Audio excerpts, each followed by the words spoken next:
Hello dear all, welcome back. This is your chapter number 2 electrostatic potential and capacitance.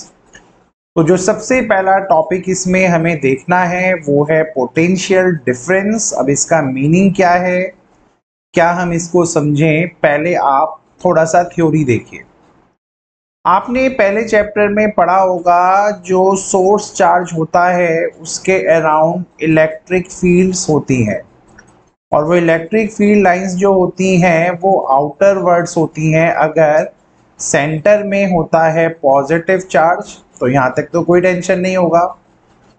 तो यहाँ पे क्या है, अगर ये सोर्स चार्ज एक पॉजिटिव चार्ज है तो जो इसका इलेक्ट्रोस्टैटिक ये जो रिपल्शन देगा तो इलेक्ट्रिक फील्ड में ये दोनों पॉइंट्स हम एज्यूम कर रहे हैं, ये दोनों पॉइंट ई आपका बी बी और आपका ए बी, ये एक इलेक्ट्रिक फील्ड में है।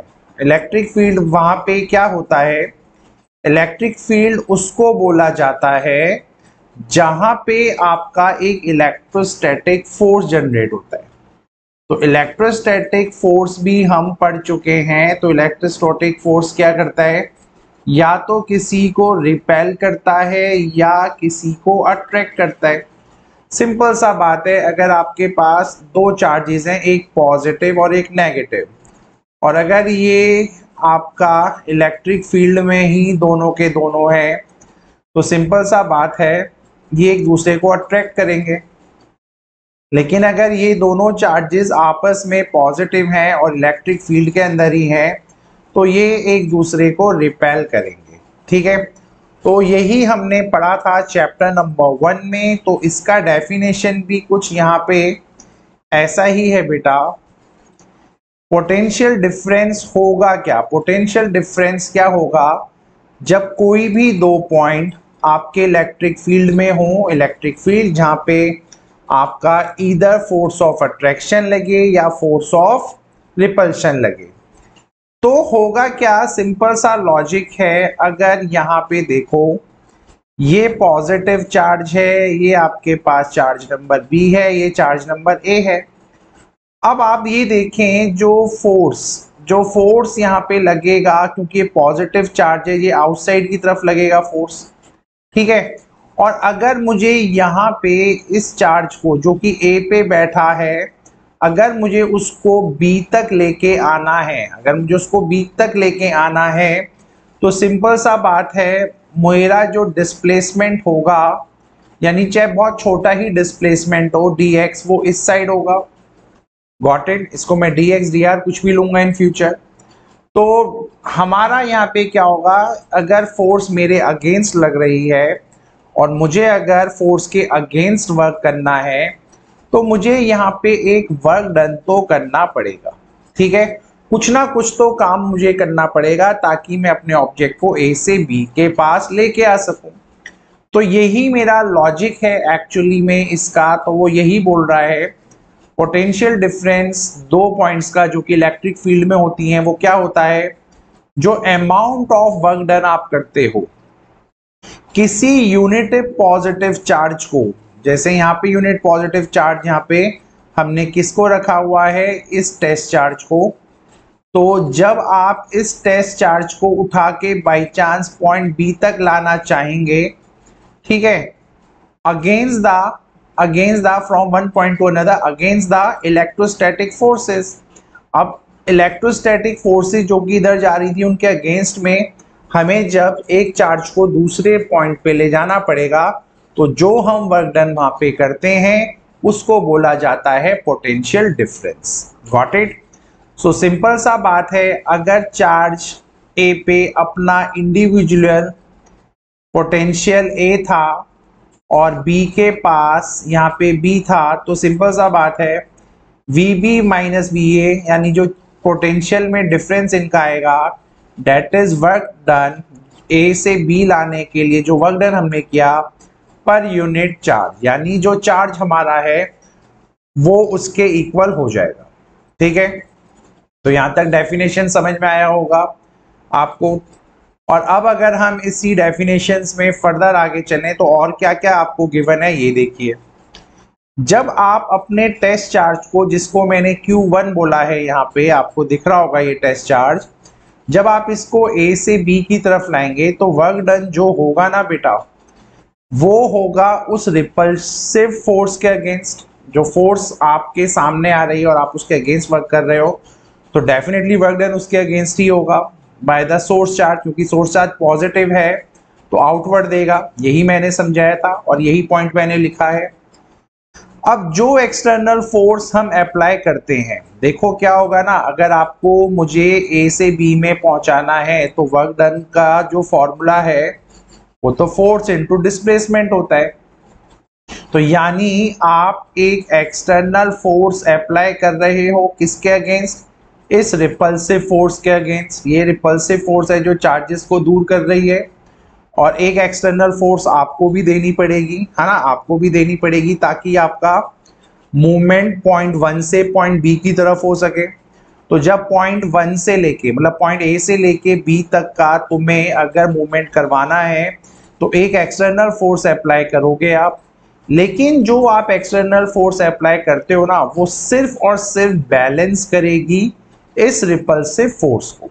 ये ध्यान रखना, जितना फोर्स मेरे अगेंस्ट लग रहा है मुझे बस उससे थोड़ा सा ज्यादा ही रिपल्सिव फोर्स लगाना है, मुझे किसी भी तरीके का एक्सीलरेशन नहीं चाहिए। क्योंकि अगर मैंने एक्सीलरेशन दे दिया तो ये जो मेरा फॉर्मूला यहाँ पे चल रहा है वो पूरा का पूरा फॉर्मूला हो जाएगा खराब। तो ये जो सारा लॉजिक मैंने आपको बताया है ये सिर्फ वैलिड होता है आपका जब आपने एक्सटर्नल फोर्स जो दिया है, जो बस थोड़ा सा एक्स्ट्रा हो सकता है, जिसको हम नेग्लेक्ट कर लेते हैं इन फिजिक्स में। तो ये आपको समझ में आया होगा, किसी भी तरीके का एक्सीलरेशन नहीं होना चाहिए। तो ये है अभी तक का सबसे इंपॉर्टेंट पॉइंट जो आपने देखा। अब बढ़ते हैं हम आगे नेक्स्ट स्लाइड में।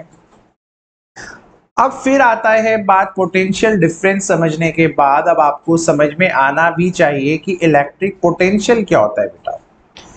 अब क्या होगा, सपोज ये जो टेस्ट चार्ज था, अब ये टेस्ट चार्ज बहुत दूर कहीं इंफिनिटी पे चला गया, बहुत दूर चला गया बेटा, ठीक है, बहुत दूर चला गया। और बहुत दूर जाने से क्या होगा, जो इसके ऊपर अपना पोटेंशियल होगा वो ऑलमोस्ट जीरो हो जाएगा। क्योंकि अगर कोई चार्ज बहुत दूर है तो इलेक्ट्रिक फील्ड से बाहर ही हो गया, और अगर वो इलेक्ट्रिक फील्ड से बाहर हो गया तो कहीं ना कहीं उसका तो पोटेंशियल ही जीरो हो गया, ठीक है।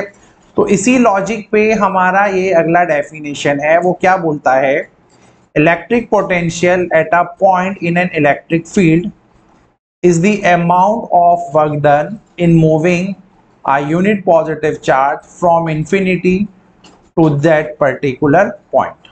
तो इसका कहने का मतलब ये है, अगर मुझे इस पॉइंट बी पे एक इलेक्ट्रिक पोटेंशियल को देखना है तो मुझे फिर से वही काम करना पड़ेगा जो टोटल वर्क डन मैं करूंगा चार्ज ए को, जो कि बहुत दूर है अभी, उसको यहाँ पॉइंट बी पे लाने के लिए जितना भी चार्ज मुझे, है ना, जितना भी वर्क डन करना पड़ेगा वो बनेगा इलेक्ट्रिक पोटेंशियल, ठीक है।